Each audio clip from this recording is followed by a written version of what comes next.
कथा प्रारंभ होत है। सुनहो वीर हनुमान, आसन आए बिराजिए प्रभु। तेज पुंज बलवान सियावर रामचंद्र जी की जय।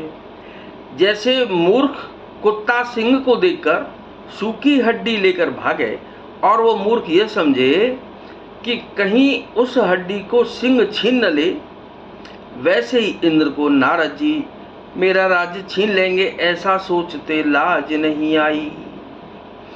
तेहि आश्रम ही मदन जब गयऊ, निज माया बसंत निर्मयऊ।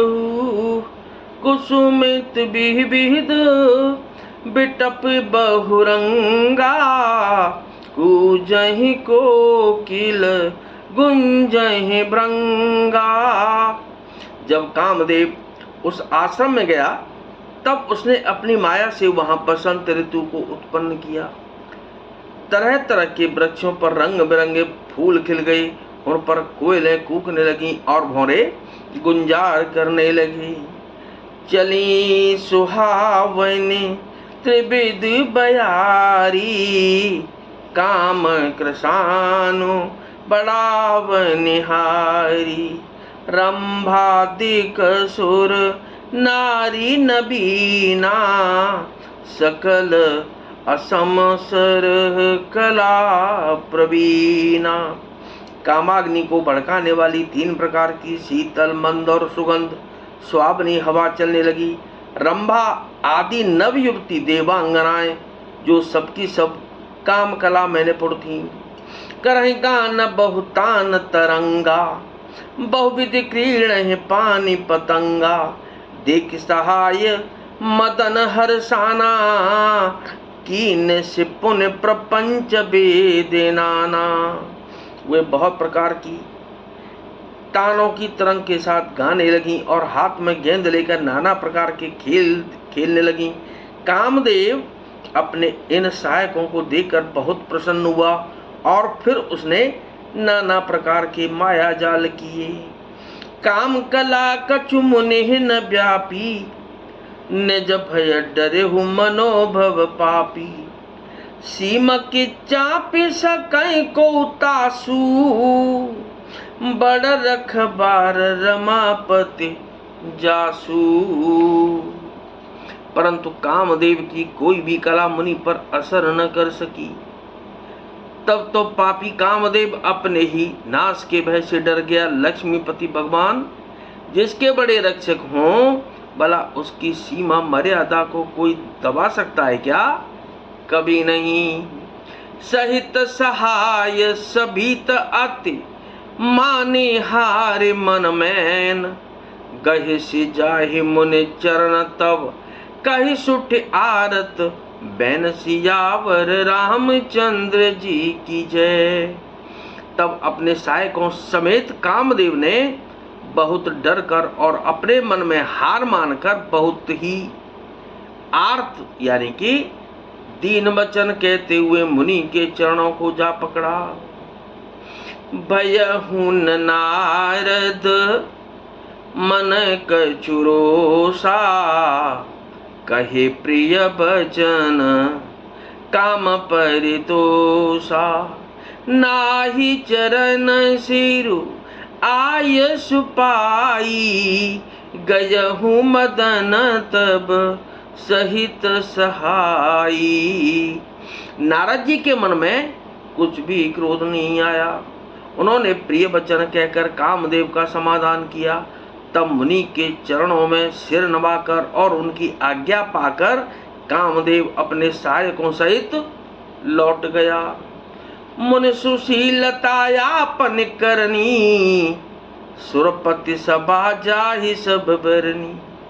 सुन सबके मन अचर जुआवा, मुनि प्रशंसे हरे सिर नावा।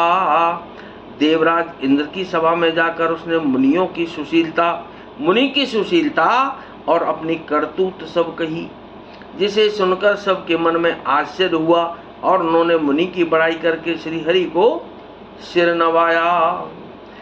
तब नारद गबने ही शिव पाही, जिता काम अहमिति मन माही। मार चरित संग करहि सुनाए, अति प्रिय जाने महेश सिखाए। तब नारद जी शिव जी के पास गए। उनके मन में इस बात का अहंकार हो गया कि हमने कामदेव को जीत लिया। उन्होंने कामदेव के चरित्र शिव जी को सुनाए और महादेव जी ने उन नारद जी को अत्यंत प्रिय जानकर इस प्रकार शिक्षा दी। तो महादेव जी ने नारद जी को क्या शिक्षा दी, सुनिए। बार बार बिनबहु मुनि तोहि, जिम यह कथा सुनायहु मोहि। तिम जने हरिहि सुनाबहु कबहु, चलेहु प्रसंग दुरायहु तबहु। हे मुनि, मैं तुमसे बार बार विनती करता हूं कि जिस तरह यह कथा तुमने मुझे सुना दी है, उस तरह भगवान श्री हरि को कभी भी मत सुनाना। चर्चा भी चले तब भी इसको छिपा जाना। संबुद्दीन उपदेश हित, नहीं नारद ही सुहान। भरद्वाज कौतुक सुनहु, हरि इच्छा बलवान। सियावर रामचंद्र जी की जय, पवन सुत हनुमान जी की जय। यद्यपि शिव जी ने यह हित की शिक्षा दी, पर नारद जी को वो कदापि अच्छी नहीं लगी। हे भरद्वाज, अब कौतुक तमाशा सुनो। हरि की इच्छा बड़ी बलवान है। राम की न चाहि सोई होई, करे अन्यथा अस नहीं कोई। शंभु बचन मुनि मन नहीं भाहे, तब बिरंची के लोक सिधाई। श्री रामचंद्र जी जो करना चाहते हैं होता तो वही है, ऐसा कोई नहीं जो उसके विरुद्ध कर सके। श्री शिव जी के वचन नारद जी के मन को अच्छे नहीं लगे, तब वे वहां से ब्रह्मलोक को चले गए। एक बार कर तल बर बीना, गावत हरि गुण गान प्रवीणा। क्षीर सिंधु गबने मुनि नाथा, जहाँ बस श्री निवास श्रुति माथा। एक बार गान विद्या में निपुण मुनिनाथ नारद जी हाथ में सुंदर वीणा लिए हरि गुण गाते हुए क्षीर सागर को गए। वहां वेदों के मस्तक स्वरूप मूर्तिमान वेदांत तत्व लक्ष्मी निवास भगवान नारायण रहते हैं। हर से मिले उठी रमा निकेता, बैठे आसन ऋषि समेता। बोले बिहसी चराचर राया, बहुते दिनन कीन मुनि दाया। रमानिवास भगवान उठकर खड़े बड़े आनंद से उनसे मिले और ऋषि नारद जी के साथ आसन पर बैठ गए। चराचर के स्वामी भगवान हंसकर बोले, हे मुनि, आज आपने बहुत दिनों पर दया की। कामचरित नारद सब भासे, यद्यपि प्रथम बरज शिव राखी। अति प्रचंड रघुपति के माया, जेहिन मोह अस को जग जाया। यद्यपि श्री शिव जी ने उन्हें पहले से ही बरज रखा था, तो भी नारद जी ने कामदेव का सारा चरित्र भगवान को कह सुनाया। श्री रघुनाथ जी की माया बड़ी ही प्रबल है। जगत में ऐसा कौन जन्मा है जिसे वह मोहित न कर दे। रूख बदन कर बचन मृदु, बोले हैं श्री भगवान। तुमरे सुमिरन ते मिटहि, मोह मार मद मान। सियावर रामचंद्र जी की जय, पवन सुत हनुमान जी की जय। भगवान रूखा मुंह करके कोमल वचन बोले, हे मुनिराज, आपका स्मरण करने से दूसरों के मोह, काम, मद और अभिमान मिट जाते हैं।